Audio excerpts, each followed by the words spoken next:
Hi everybody, welcome. I'm Suni, and this is ReSet. 30 long minutes set aside for you and I to practice calming practices, mindfulness, meditation, and other assorted skills to help ourselves chill out in a world that seems to not be encouraging us to chill. Thanks for joining me. I've learned that it's best to start us off with the reason we came here. So let's take a few moments here at the beginning, allowing other people to join us, to settle into your comfortable seat. The bell calls our attention to shift to something different. Meditation also calls us to make that shift. And the shift is to turn your attention within. So as you're seated comfortably, you don't need to watch me. I'm just going to babble on here a bit. So if you can let your eyes close, please do that. And just enjoy the act of breathing in and breathing out. Enjoy it? Sure. Why not? Allowing that cool air to flow in through your nose. Appreciating the feeling of chest and belly expanding on the inhale. And perhaps drawing to mind that gentle feeling of letting go as you exhale. During this practice, just breathe at your own rate. But for this moment, just appreciate what breath is, what breath does, and how it can call your attention into this moment. I don't know what you've been doing today, but most of us are generally half crazy busy most of the day. So give yourself time to settle in. Give yourself time to take a deep breath and let it out slowly. Give your mind time to slow down from going 120 miles an hour. We're never stopping our minds in meditation. That's a misconception. But what we do accomplish in meditation is to watch our mind. Maybe even make friends with our mind. To watch where it goes, and if it goes somewhere that isn't pleasing, gently call it back to the breath right now. Breathing in and breathing out. Feeling your body settling into your seat. Perhaps embracing that gentle feeling of slowing down. Slowing down. Breathing gently. Decelerating. Scanning through your body and noticing if your shoulders are super tight. Maybe roll them a little bit. If your neck feels super tight, roll your neck. That means allowing one ear to drop towards the shoulder, the other ear dropping towards your shoulder. Allowing your chin to fall gently forward and gently gaze up, even if your eyes are closed. As you roll your neck gently, you want to settle into a place that feels somewhat balanced. Same with your body. Lean it a little bit to the right and left, forward and back. Find a central place to settle in. And continue this deceleration process. As your mind begins slowing, I'll remind you that our purpose is to keep our attention in this moment. Because in this moment, we can be effective. We can choose our thoughts. We can choose to settle down. We can choose to just watch our breath for a few minutes, to pull our attention into this moment.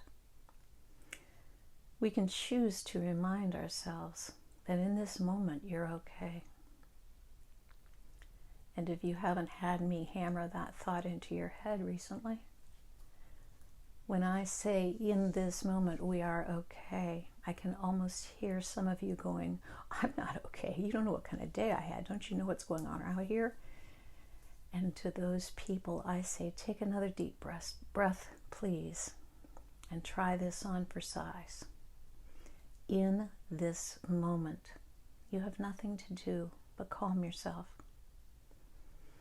In this moment, if you're listening to me, I'm assuming that you are sheltered, that you are clothed, that you are fed, that you're alive, that you are breathing, and those factors are enough to be okay. We spend so much time running around fussing about what is not okay that sometimes I think we have to develop this habit of reminding yourself that you are okay. During this time of quarantine, I've had time to remind myself to sit still. I've had time to be grateful that I have food and shelter. I have friends. I have love.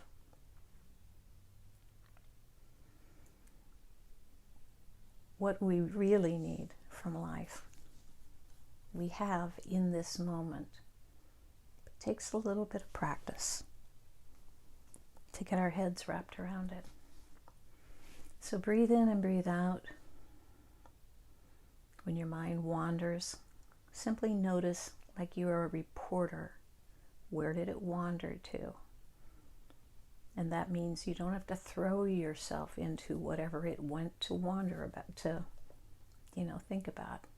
Just notice, oh yeah, I'm worrying again. Call your mind back to this moment. Breathing deeply signals your central nervous system that you're okay. Pulling your attention into this moment and reminding yourself in this moment, you're okay. When we practice this simple activity, you're building new habits. And my hope is that if you can do this from time to time, not necessarily taking a whole half hour, but if you can turn your focus within, allow yourself to pull your attention into this moment. Remind yourself that you're okay. When you do this often enough, when you're out in the real world and the shit hits the fan, you will find in a little bit of time that the first thing you might do is take a deep breath. Pause and remind yourself you're okay, and then respond to the shit that has hit the fan. We get so reactionary, feeling like we have to jump back as quickly as that thing that jumped at us. Something frightens us, we want to make it feel bad too. If it made us angry, we want to make them angry too. And that is a losing situation. I've had in my mind this past couple days something called the serenity prayer. Some of you are familiar with it, but we ask for the serenity to accept the things we cannot change. We ask for courage to change the things we can, And we ask for wisdom to know the difference. Most of the time, the things we cannot change are things that lie outside us. Also things that lie outside of this present moment. But it takes courage to change the things we can, and those things are generally the things within. So take another deep breath when you're ready.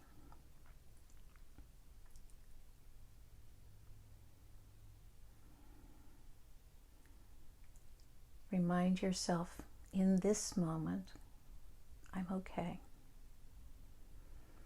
And when your mind wanders, whether you're in meditation or just going through your day, when your mind wanders to those things that you cannot change, gently call it back like a small child and simply say, let's get our attention back in this moment.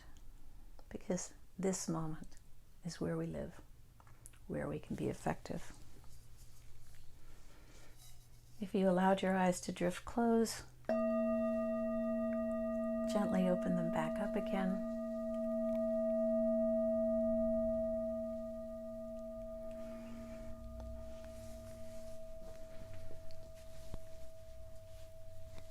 So hopefully you're a little slowed down now. A little settled in.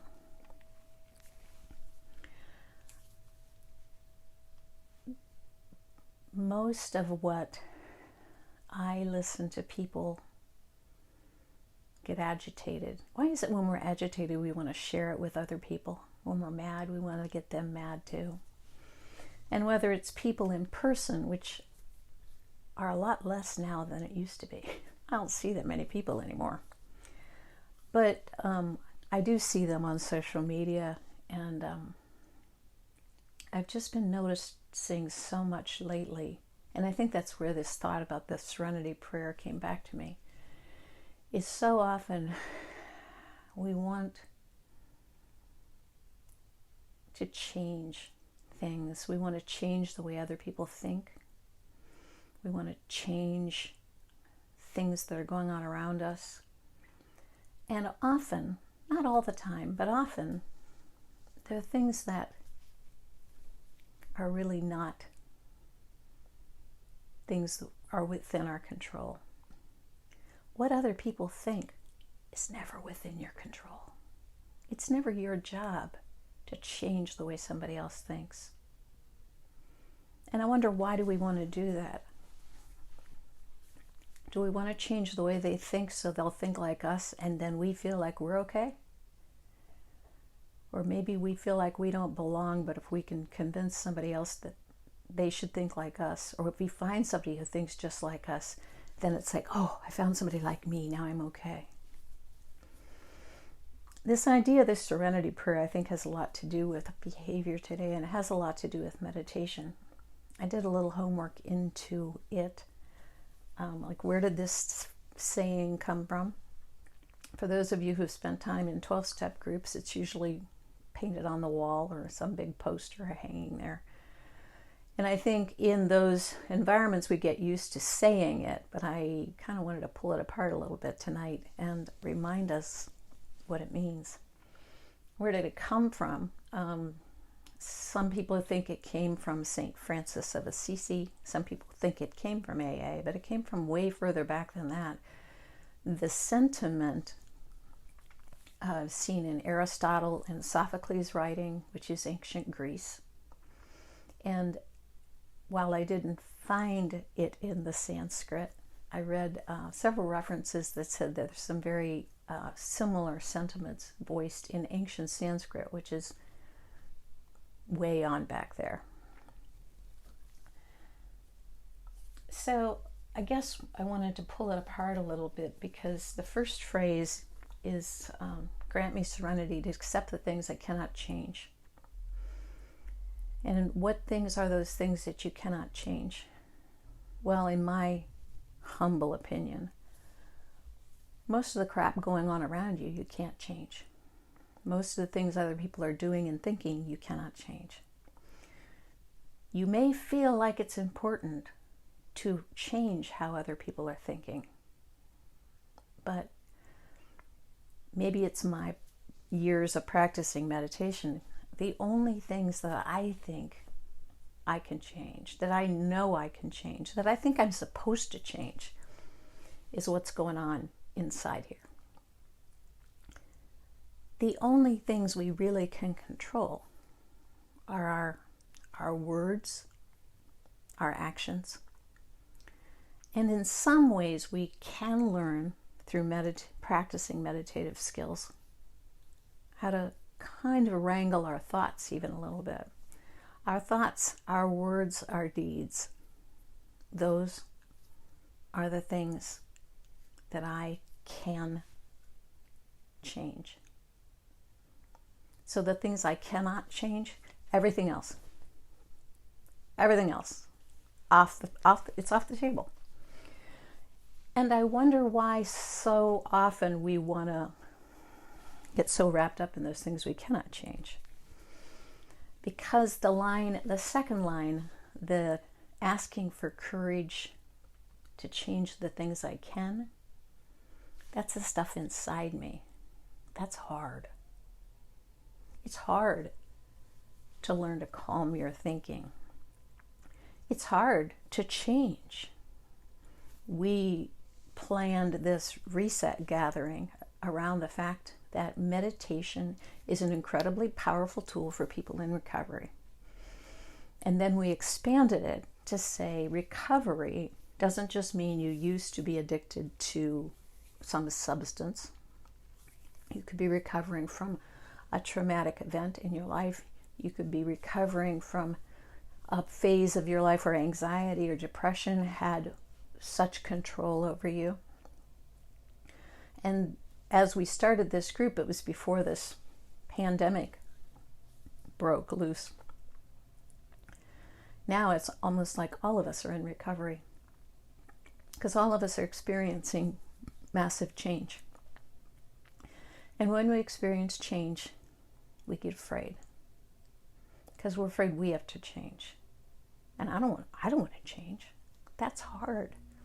I'd rather focus on that guy over there, and I want them to change, or I want the government to change, or I want my neighbors to change, or I want them all to wear masks, or I won't wear any masks. And I don't care what side of the subject you're on.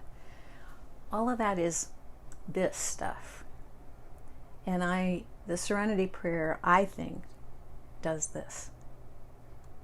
To have the courage to change the things I can means I got to look at me, because the only things I can really change are about me. Changing the way I think, changing the things I allow my mind to dwell on, like that thing over there, or worrying about what's coming down the road.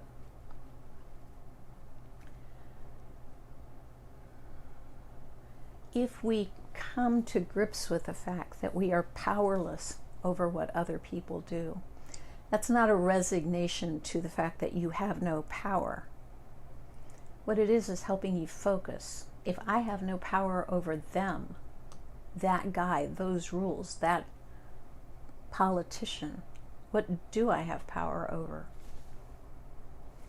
Me. Me. I have power over me. And yes, I may need help. I may need spiritual help to maintain some of that power. I might need to develop some new skills, which is part of what we're here together for, is to practice those calming skills. But by giving up your habit of focusing on others, you are coming to grips with the fact that those are things we cannot change.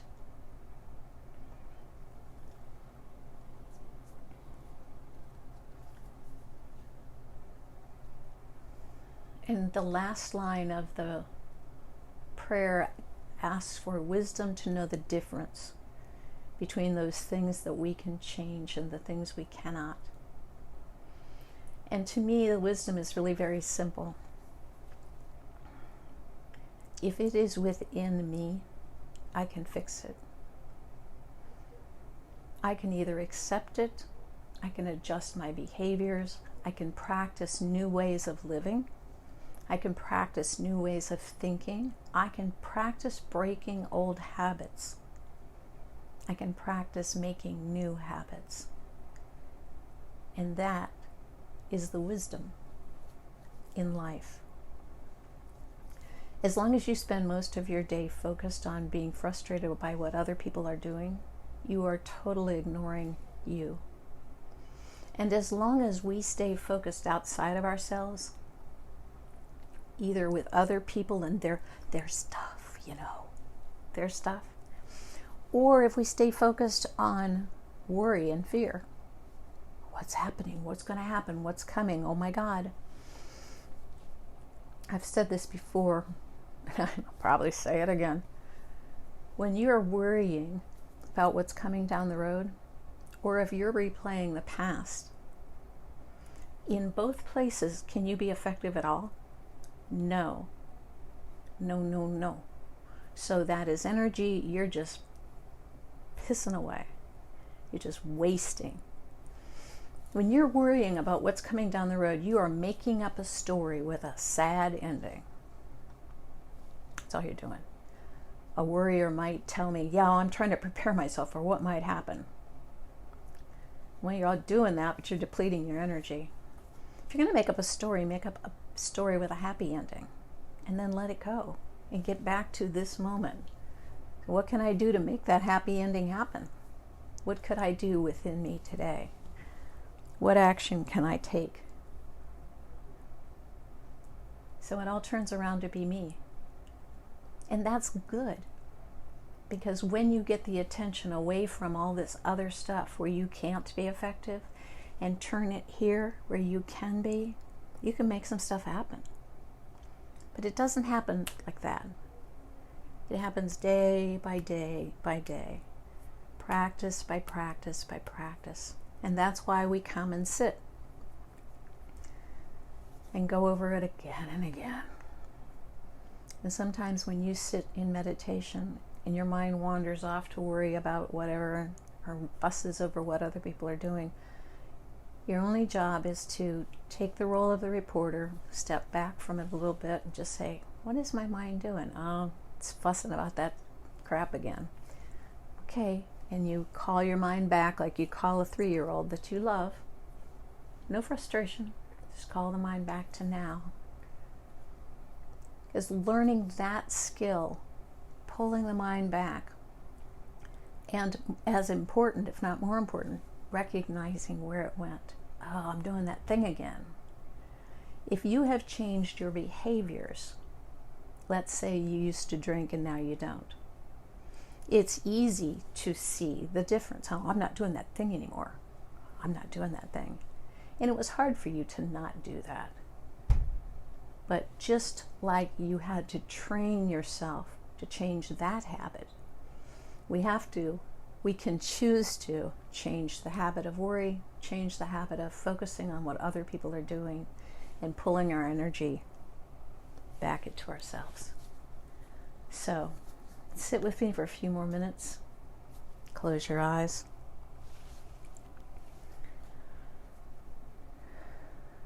Take a deep breath. And practice this feeling of turning your attention within. Almost like feeling like your eyeballs are always searching a world for something to focus on, and I'm saying, turn them within. Take in a deep breath and fill your lungs and belly with fresh air. And turn your attention to your heart. Not so much your anatomical heart, but your heart center. That thing where those things that are most sweet to you live. Those things that you wish good for, you wish to care for, you wish to be grateful for. And then look within those things that you find in your heart, and make sure you're in the mix. Turn your attention within and remember to regard yourself as something you're grateful for, something you have affection for. Yeah, sometimes we're bozos, I know. But you're the only bozo you have. So find some affection for that lovely but flawed human being that you are. And decide to take some time to help that being be the best he or she can be. Take time every day to pause and breathe. Turn your attention within, because within is where your power is.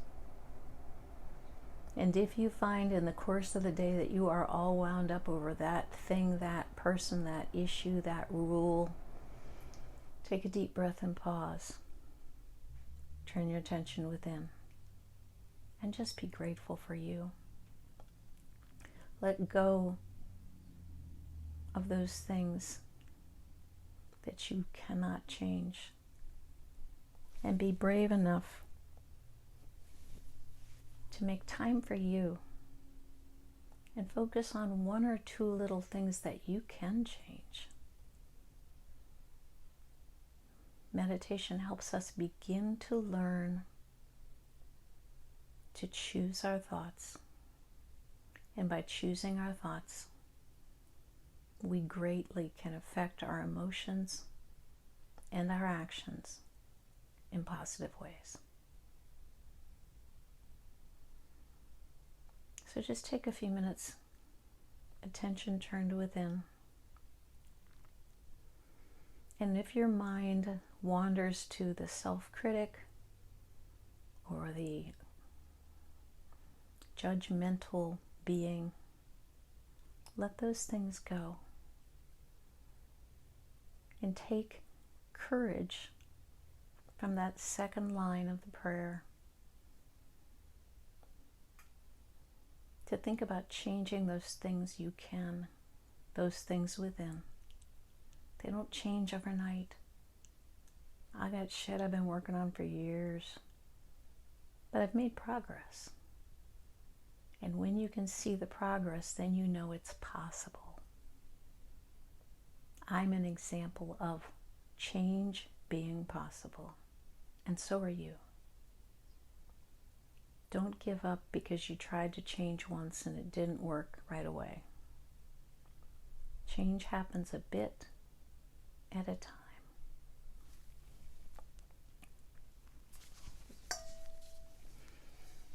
So take in one more deep breath with me.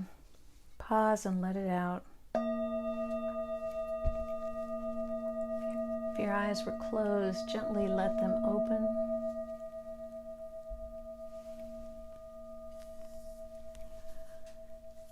So yeah, turning the attention within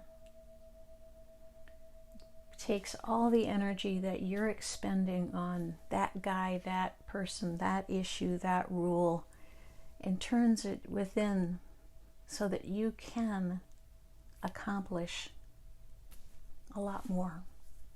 Save your energy for the things that really can make a difference.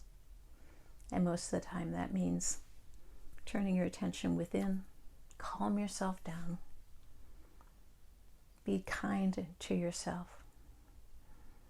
The more kind you can learn to be to yourself, you'll be surprised how much kindness you have to share. So thanks for spending the time with me. Anytime you have ideas, don't hesitate to leave them in the comments. Topics you might want to learn more about, meditative practices you might want to learn more about. We are hopeful that sometime soon we'll be back meeting at 405 Wellness in downtown Canton. But we'll also still keep some video presence for those of you who can't get down there. All right? So take good care of yourselves. Pause every day for at least a minute. Turn your attention within. Breathe deeply and remind yourself that you're okay. I'll see you sometime soon. Thanks. Bye-bye.